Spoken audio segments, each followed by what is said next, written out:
I don't know why it created that alarm. If it's what we are, right? And if we have known how to defend with ideas, with popular movements and mobilizations and votes, the right to be free, we have to know how to defend the right to be free with all of the ways of fight and organization that could present themselves, always with tranquility, with serenity, with certainty, with security, because we, the Venezuelan men and women of this time, are defending the ideas, the most just and sacred ideas that have ever been defended in this land in more than 100 years. The idea of the peace for a people as a right, the idea of the stability of our country, the idea of the right to the integral development of our homeland, the idea of the building of our own political model of direct democracy, non-oligarchy, the idea of the dignity facing the idea of slavery, and I have said it, the freedom, dignity, and independence don't have an alternative. That's why I have also said a phrase that can be a little bit brave to say that today the dilemma, the dichotomy is not between homeland or death, because there is no right to die. Today the dichotomy is between independence or colony, between slavery and freedom, between dignity and humiliation, and we have elected independence, freedom, and dignity for the path of our homeland, our Venezuelan homeland, to all of us, Venezuelan men and women. Or is that freedom has an alternative? Or is that being a slave, and going back to being slaves, is an alternative? Raise your hands, those of you who want to be slaves. Or is that turning the 51st state of the flag of the U.S. and being a colony, sieged and under them? Is that an alternative? The independence, the republic doesn't have an alternative. Or is that the dignity of being standing bravely has an alternative? Or is it an alternative to humiliate oneself, to drag oneself, as one sees that others humiliate themselves and drag themselves in the face of an empire? So we are defending, dear comrades, we are defending the cause, the most noble cause, most just and most sacred that has ever been defended in this land in at least the last 150 years, from Zamora to here. And I don't exaggerate, not even a little bit. And all of that has to be transformed. So one has to study a lot and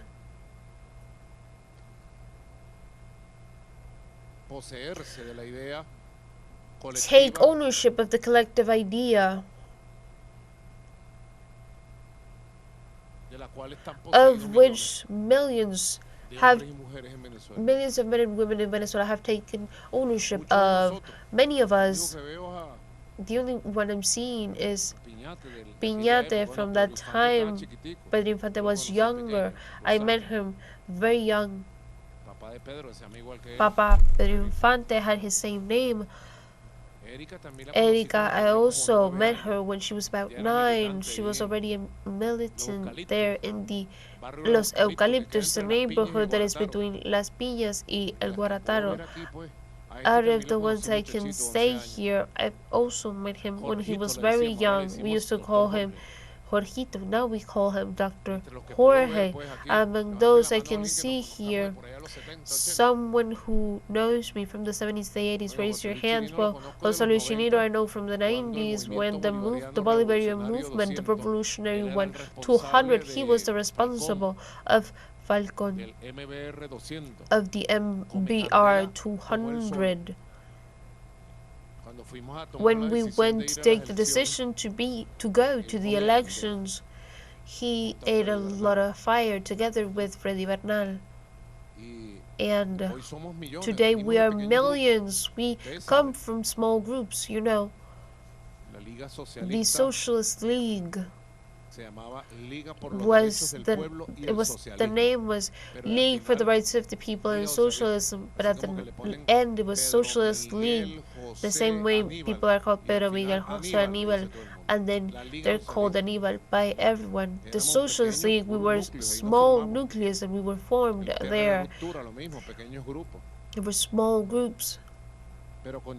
But with Chavez, all the ideas of Bolivar and the revolution transcended, and he started this powerful movement of us who are now millions. Sometimes I think that the idea of imperialism, of colonizing Venezuela, truly, they have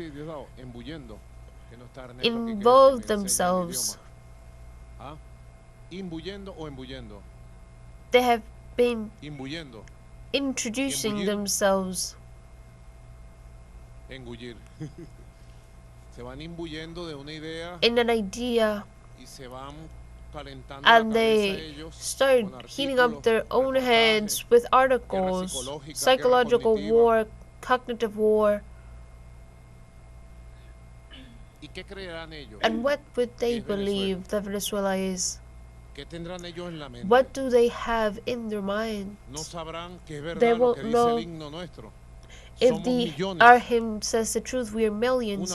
One single voice, one single project, one single force.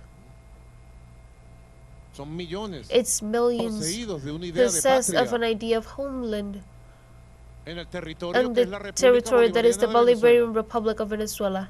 But it's millions introducing the idea of freedom against intervention, against imperialism in Colombia, in Ecuador, in Brazil, in Peru, in Panama, in Central America, in Mexico, in Cuba, Nicaragua, and in all of Latin America and the Caribbean. If Venezuela were to be touched, what do they believe? That the people is going to let themselves be humiliated? If Venezuela were to be touched, it would be one single voice of a united people, all Latin America and the Caribbean, and all of the citizens in their single voice of resistance, popular and prolonged.